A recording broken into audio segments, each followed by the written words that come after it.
Olá, tudo bem? Estamos aqui com essa biologia, com investigação forense maravilhosa. Vamos ao nosso tema 8, que fala sobre o quê?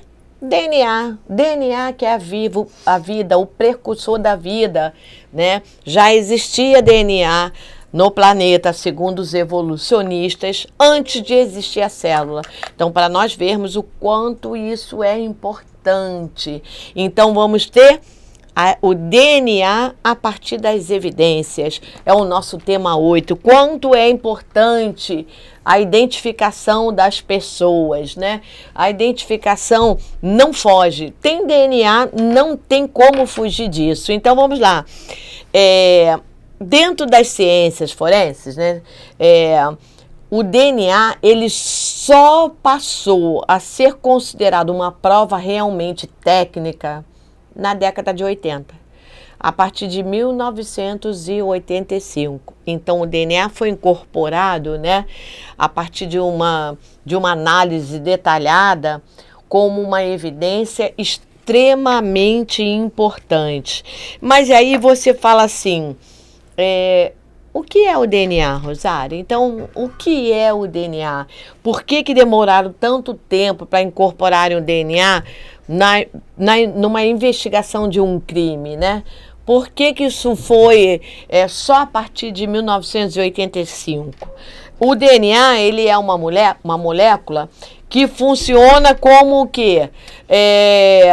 Que funciona como um valor universal, que funciona como uma caracterização, uma proteína presente, digamos assim, em todos os seres vivos. Então, todos os seres vivos, eles vão ter molécula de DNA. E essa molécula de DNA, ela é composta por nucleotídeos.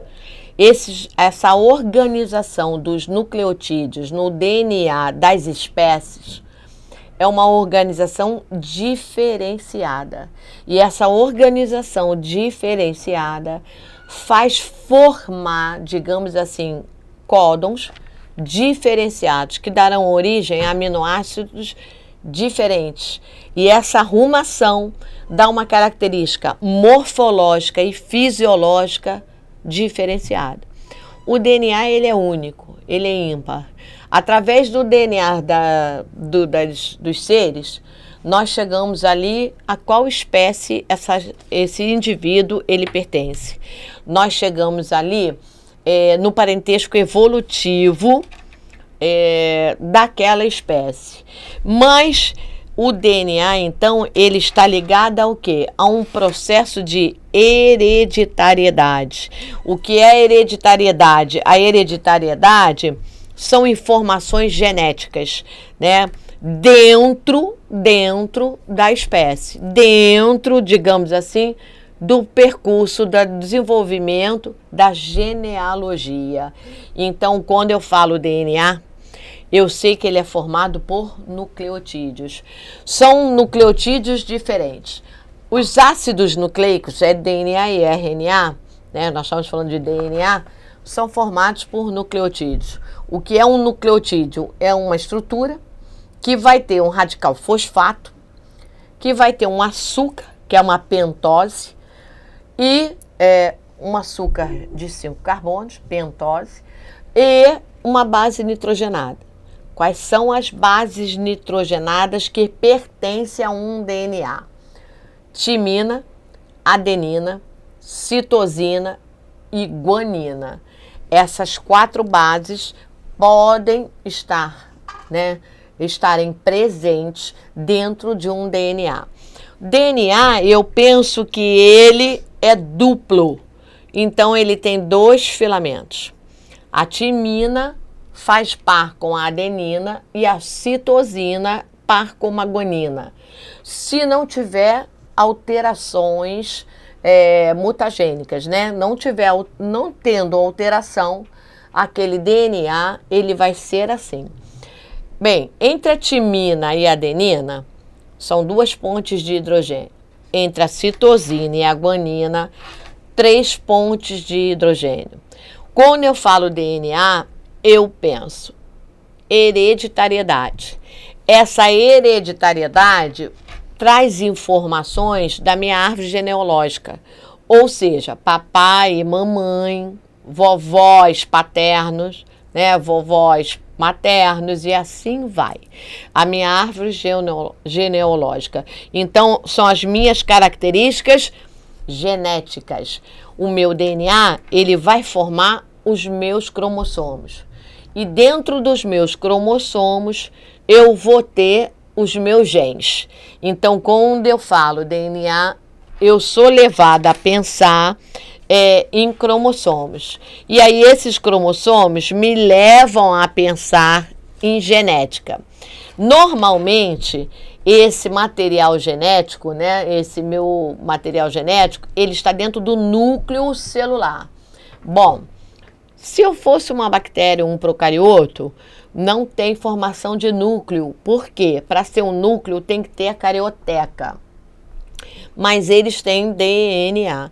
Ou seja, as bactérias também, bactérias e arqueobactérias, terão ancestralidade, terão informações genéticas. Mas os eucariotos, que são a partir dos protozoários, algas, fungos, animais, vegetais, né, incluindo aí a espécie humana dentro do grupo dos animais, nós temos um núcleo definido. Então, nós temos uma carioteca, temos um nucleoplasma e mergulhado nesse nucleoplasma nós vamos ter o nosso material genético, que vulgarmente nós chamamos de DNA. Então, esse DNA, ele vai dar origem ao quê? Aos nossos cromossomos, às nossas características genéticas, as nossas chamadas heranças hereditárias, a nossa herança genética. E daí? O que são genes? Né? Então, o que são genes? Os genes são unidades, partículas, pedaços, vamos falar assim, da molécula do nosso DNA. Então, assim, é um segmento que dá origem ali a uns códons. Eles podem estar ativos ou inativos. Eles podem ser dominantes ou eles podem ser recessivos. E aí, esses genes, né, que vão ter uma regulação das nossas características hereditárias, que fazem parte do nosso fenótipo hereditário. E aí, o que acontece? Eu tenho ele em dose dupla. Por quê? Porque um vem de origem paterna e o outro vem de origem materna. Bom, e daí, Rosária? E daí que a enzima chamada enzima DNA polimerase é uma enzima que vai ser responsável por formar, por copiar uma nova fita de DNA a partir de uma fita molde.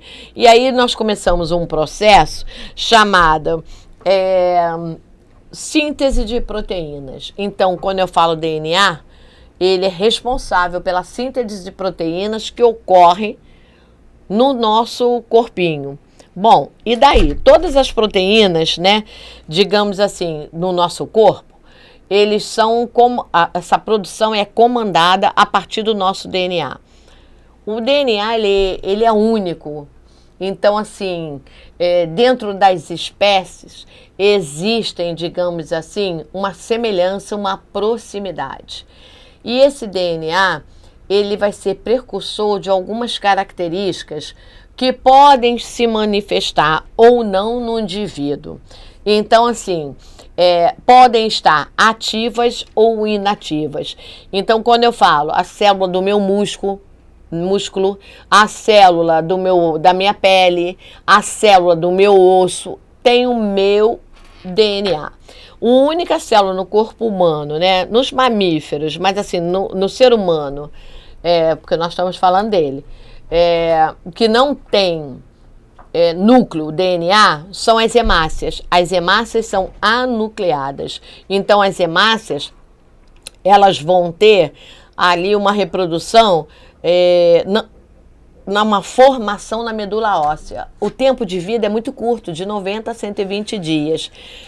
E aí? Elas não se autorreproduzem. Já as outras células todas têm material genético. As células podem ter, normalmente são mononucleadas, tem um núcleo só. Agora, algumas fibras musculares, por exemplo, podem ter dois núcleos ou mais de um. Então, são polinucleadas. Bom, e daí? E daí que existe aí uma sequência criada em laboratório, né?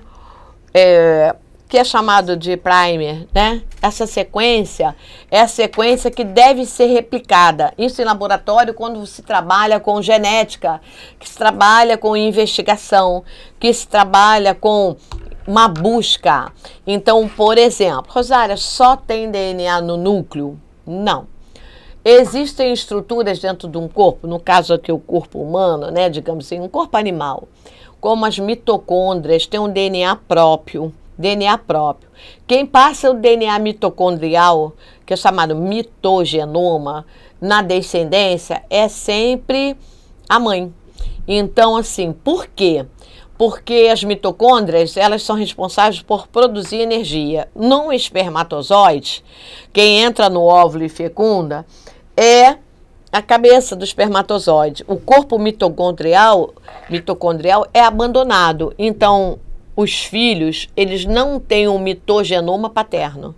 Eles têm a hereditariedade, o DNA nuclear do papai e da mamãe. Então, nós temos no núcleo celular o DNA do papai e da mamãe, da família paterna e materna. Filamentos aí, ó, paterno e materno. Agora, nas mitocôndrias, somente da mamãe.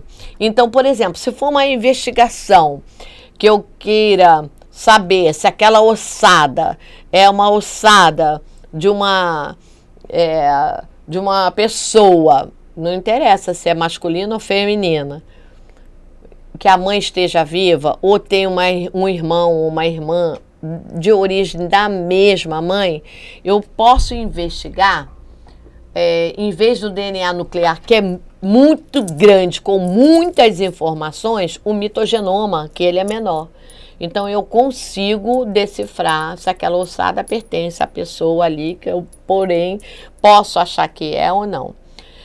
Agora, o DNA nuclear é um DNA muito grande, é um DNA extremamente, digamos assim,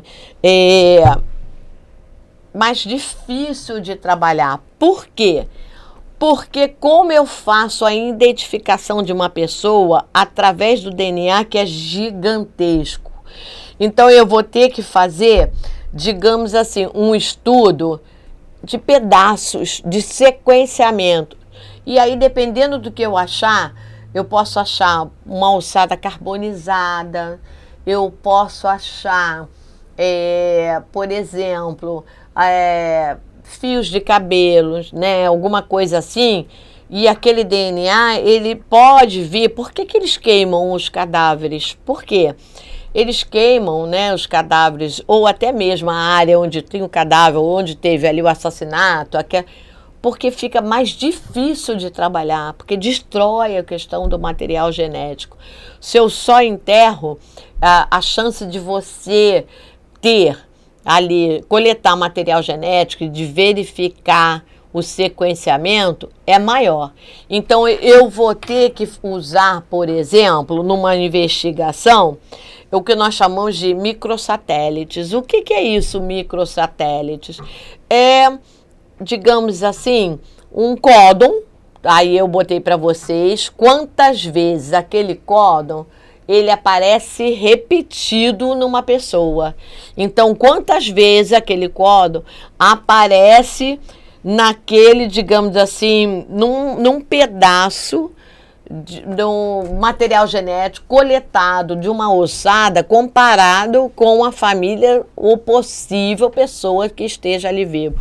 Ou de alguém que tenha o seu DNA já catalogado, né, colocado ali na análise de um criminoso, por exemplo, quando nós temos ali digamos assim, um DNA já cadastrado no caso ali, que você, como a gente vê no filme CSI, como a gente vê assim, nesses filmes onde há uma tecnologia bem avançada numa questão dessa, joga ali o DNA dessa pessoa e fala assim, ó, achei compatível com fulano de tal. Aí vai ler o histórico daquela pessoa para ver se há possibilidade, vai se investigar o porquê que a pessoa estava lá, se realmente ela pode ser um criminoso, ou se só estava lá no ambiente, tudo isso, ou se é do mesmo crime ou um outro paralelo. Então, a partir dali, tudo vai ser investigado. E como isso é investigado? Esse método científico, né, digamos assim, que funcionam para investigar esses microsatélites, essa repetição dos códons, é chamado eletroforese. Então, a eletroforese é uma técnica laboratorial, né, que identifica, digamos assim, o DNA, os aminoácidos, o sequenciamento, a repetição desses sequenciamentos, chamados microsatélites. É uma marcação. Rosária, como é que vai identificar isso? Como isso ocorre? Isso ocorre com carga elétrica. Então, nós temos ali, já chamado eletro. Eletro vem de elétrons. Então, eu estou trabalhando com carga elétrica. Então, essa carga elétrica, ela vai fazer uma lida. Ela vai fazer uma lida de uma marcação, né? Então, ela vai ser pigmentada, ela vai ser motivada, vai se usar uma coloração que vai facilitar essa leitura. E aí, gerando, obviamente, uma corrente elétrica que vai fazer a leitura. Então, essa leitura vai dizer assim, olha, esse corpo é de fulano. Ou esse DNA achado, porque pode ser um DNA que não precisa ser do corpo propriamente ali, de quem sofreu a ação criminal, né? Digamos assim. Pode ser, por exemplo, um suor, uma gota de suor que tenha caído. Pode ser uma saliva, né? Então, assim, muitas vezes, por exemplo, a pessoa, o criminoso, mata e por algum fator beija. A pessoa que já morta até, não precisa beijar antes, pode até beijar antes, mas assim, depois de morta. Isso deixa saliva. Eu já falei para vocês que quando nós encostamos em algum lugar, nós deixamos marcas. Marcas que servem para procurar digital, né, que é única, então vai chegar a você se tiver catalogado. E o DNA.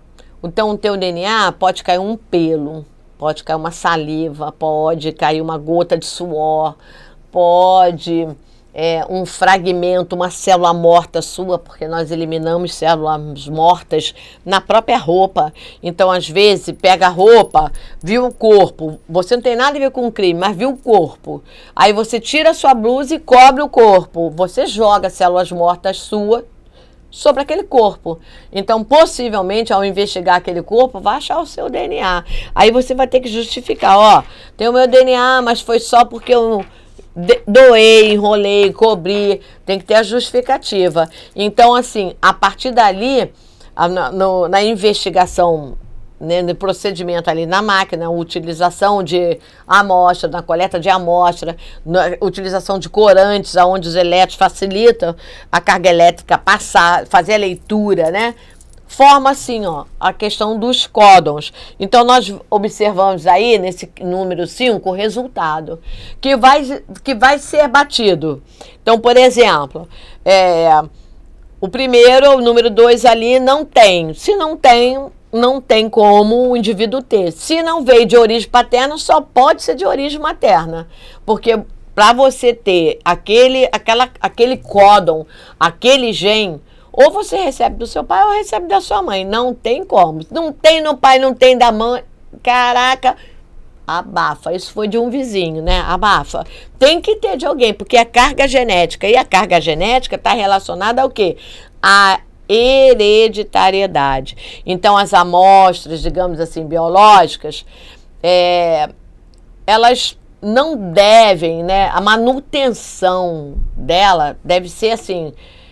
Por quê? Importante. Porque pode sofrer ação de bactérias, pode sofrer ação de fungos, pode acumular matéria orgânica, pode ser contaminada e aí, ó, há uma perda. Tanto que eu já falei para vocês que quando você vê o filme CSI, nós temos ali vários problemas. Se deixou a amostra dentro do carro, ela pode ser alterada. Se uma pessoa mexeu de forma inadequada, pode ser alterada. Se usou um produto químico, né, um ácido, ela vai ser alterada. Então, assim, tudo isso vai servir na investigação. Então, a nossa investigação ela vai ter que ser, digamos assim, cuidadosa. Então, o perito que vai fazer aquela coleta, né, ele tem que ter uma preocupação, digamos assim, muito grande. Primeiro, ao entrar na zona de um crime, deve botar luvas. Além de luvas, ele deve usar o quê? Uma proteção no próprio sapato, para evitar contaminantes na área do crime. Então, esse negócio lá, tem um corpo, todo mundo lá vê, ninguém isola a área. Babou, isso aí dificulta a ação do perito, né?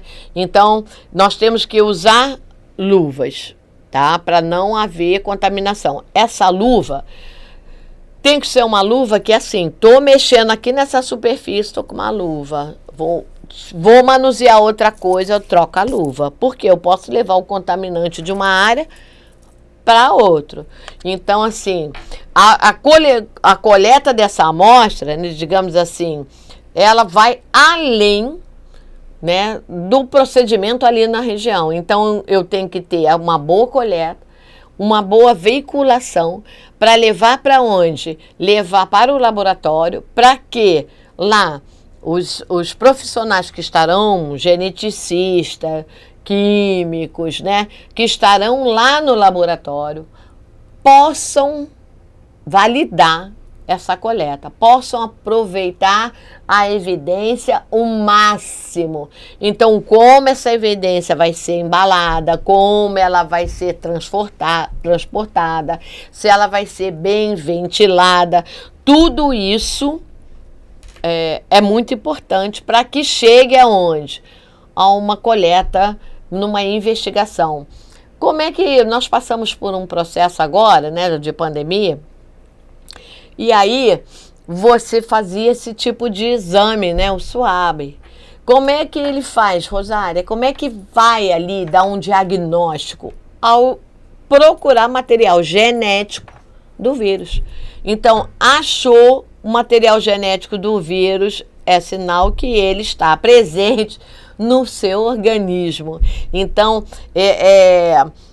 essa coleta, né, durante a pandemia, nós tivemos várias vezes que fazer esse tipo de exame, né, que coleta o material genético, mas internamente.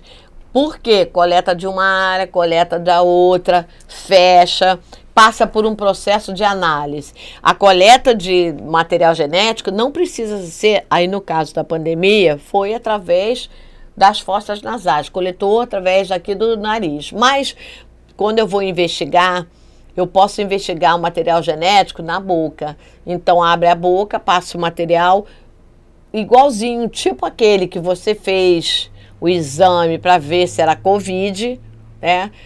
Abre na hora, faz o exame de PCR, retém ali, ó, fecha a coleta e leva.